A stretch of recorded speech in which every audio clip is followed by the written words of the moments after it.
हे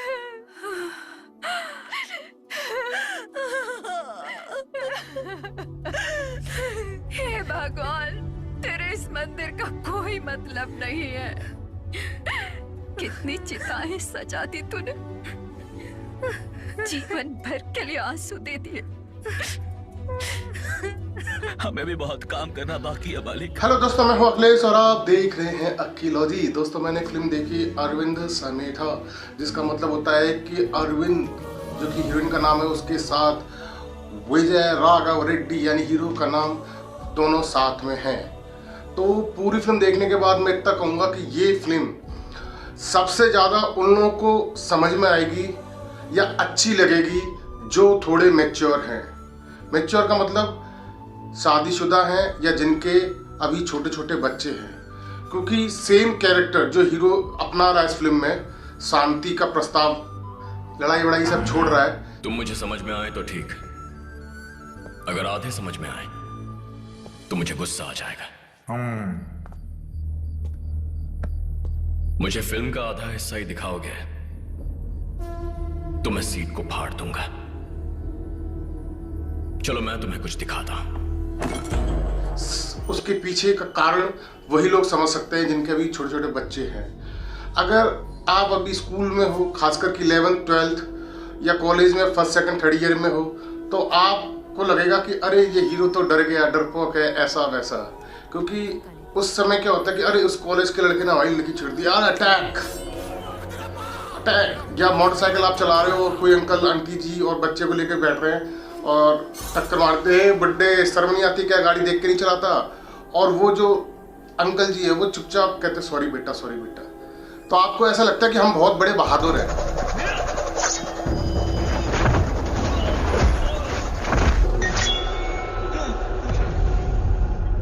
मेरा निशाना चूकता नहीं, मुझे उकसाओ मत।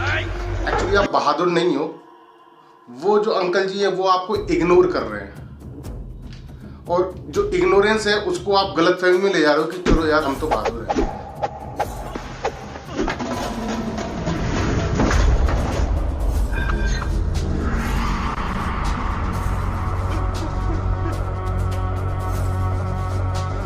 आपने देखा होगा कि बड़े जो इंसान होता है और आप छोटे हो, जैसे आप टीचर से बदतमीजी करते हो या प्रोफेसर से बदतमीजी करते हो, और प्रोफेसर साहब कहते हैं चलो छोड़ो, ठीक है कोई बात नहीं बेटा, सॉरी बेटा, ऐसे इग्नोर मार देते हैं आपको। तो आपको लगता है हम बहुत बड़े, मतलब क्या बन गए हैं, हमसे दुनिया डर रही, कॉलेज डर रहा, पूरे ही डर, कोई नहीं डर रहा आपसे। मेरी शरण में आ गए तो जिंदा छोड़ दूंगा, तुम्हारा शिकार करना पड़ा तो सर धड़ से अलग होगा। आप एक कीचड़ हो जिसमें कोई है ना पत्थर नहीं फेंकना चाह रहा। क्यों? क्योंकि मालूम है कि आपकी जिंदगी खराब है। अपने गुस्से को दबाने के लिए मैं यहां तुमसे छिप कर बैठा हूं, पर तुम मुझे गुस्सा दिलाने गांव से शहर आ गए हो। खून बहाने वाले ये हथियार स्कूल तक लेकर आ गए। तो उसके छींटे उन पे ना पड़े, इस वजह से आपको इग्नोर कर रहा है। तो ये चीज इस फिल्म में हीरो को समझ में आ जाती है स्टार्टिंग में ही।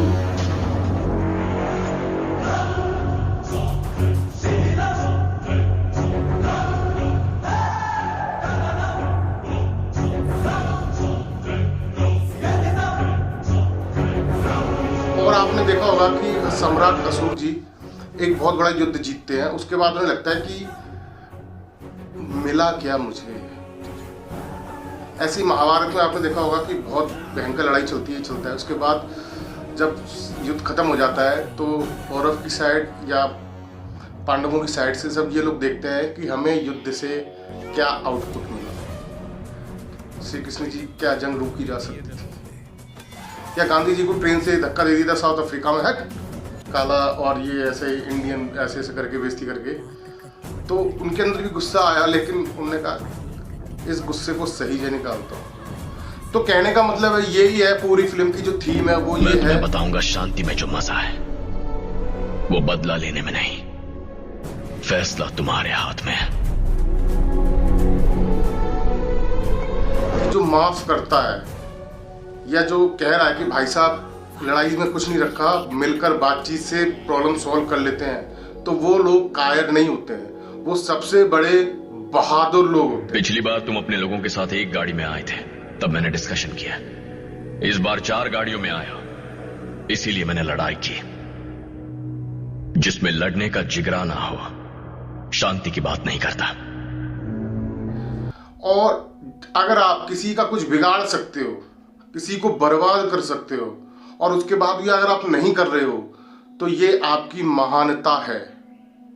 जो किसी का कुछ बिगाड़ नहीं सकता, किसी का कुछ भी नुकसान नहीं पहुंचा सकता, वो अगर ये डायलॉग मारे, ए चल छोड़ दिया, तुझे माफ किया, ए चल रहने दे, नहीं तो बहुत बुरा हाल कर देता, तो वो कायर है। तो सबसे पहले तो अपने आप को इतना कैपेबल, इतना मजबूत या इतना सर्वगुण संपन्न बना लो कि कोई आपकी तरफ नजर उठा के ना देख सके। डर कर जीने से मरना बेहतर है। बहुत बुरा होता है डर के साए में जीना। और उसके बाद आप शांति और समझौता और ये सब जो चीजें होती हैं, उनके ऊपर बात करेंगे तो आपकी बात सुनी जाएगी। अगर आप मजबूत नहीं हैं और आप किसी मामले में मजबूत नहीं है और ना किसी काम के हैं, और उसके बाद आप दूसरों को कि चल तुझे माफ किया, तो उस माफी की कोई वैल्यू नहीं है। तो ऐसे ही इस फिल्म में होता है कि 2 गांव में लड़ाई चलती रहती है, उनके बच्चों में भी लड़ाई चलती रहती है, फिर उनके बच्चों में चलती रहती है, लेकिन यहाँ पे जो बच्चा होता है हीरो, वो कहता बस लड़ाई नहीं करनी है, अब विकास शांति की बात करनी है, और पूरी फिल्म फिर ऐसे से चलती चली जाती है। तो समझदार लोगों के लिए तो सुपर हिट फिल्म है, और जो अभी थोड़े समझदार नहीं हुए हैं उनको लगेगा कि हीरो थोड़ा डर गया या ऐसा हो गया वैसा हो गया, तो उनको लोग थोड़ा लग सकता है कि जो शुरू का आधा घंटा है वो तो सुपर हिट है, सुपर हिट हिलेरियस है, मतलब कि मजा आ जाएगा, पूरे पैसे वहीं वसूल हो जाएंगे, और उसके बाद उनको लगेगा अरे यार ये तो हीरोइन के चक्कर में पड़ गया, स्लो फिल्म हो गई, ऐसा वैसा ये। लेकिन वो स्लो नहीं हुई है, वो जानबूझ के स्लो की गई है, ताकि जो बातें हीरो कहना चाह रहा है अपनी फिल्म के माध्यम से, या डायरेक्टर साहब बताना चाह रहे हैं आपको, उसकी चीज़ को आपको समझने की ज़रूरत है, और वो तभी समझ सकते हो जब आप वो चीज़ें फेस कर रहे हो।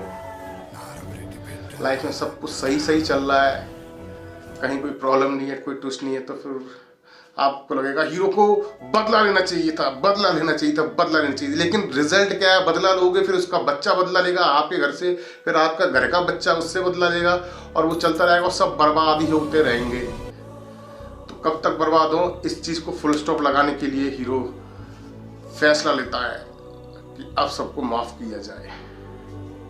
तो यही है इस फिल्म की थीम, और ये फिल्म बहुत ज़्यादा अच्छी है, सोचने की है, समझने की है, और मैच्योर फिल्म है। अगर ढंग से देखोगे, अच्छे से देखोगे, तो फिल्म का मतलब समझ में आएगा, और नहीं तो लगेगा कि अरे यार ऐसी फिल्म है, वैसी फिल्म है।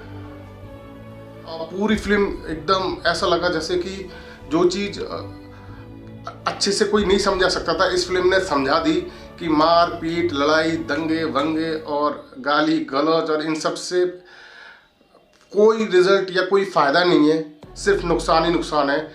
सिर्फ टाइमिंग की बात है, किसी दिन अच्छा समय उसका हुआ तो उसने मुझे पीट दिया, किसी दिन मेरा समय अच्छा हुआ तो मैंने उसे पीट दिया, और कोई एक मर गया तो उनकी औलादों में लड़ाई होगी, फिर उनकी औलादों में लड़ाई होगी, उनकी औलादों में लड़ाई होगी। तो इससे अच्छा है कि लड़ाई को बातचीत से ख़त्म किया जा सके, और बातचीत से अगर नहीं ख़त्म हो रही है तो फिर तो भाई साहब हिंसा ज़रूरी है, क्योंकि कुछ लोग लातों के भूत बातों से नहीं मानते, तो वहाँ पे तो फिर लातें चलानी ही पड़ेंगी। और जहाँ अगर समझ में आ रहा है, उस अच्छे से समझ में आ रहा है कि भैया कोई मतलब नहीं लड़ाई वड़ाई से, उन सब से कोई मतलब नहीं है, तो वहाँ तो अगर समझदारी से काम ले लें दोनों लोग जिनके बीच में दुश्मनी है, तो वो ज़्यादा अच्छा है। आपने देखा, अगर एक लाइन में बताएं फिल्म क्या कहना चाह रही है, तो ये बॉर्डर फिल्म देखी है आपने, उसका जो लास्ट का गाना है वो आंख बंद करके आप सुनो, आपको पता लग जाएगा। तो दोस्तों बस इतना ही कहना था इस फिल्म के बारे में। जय हिंद, वंदे मातरम।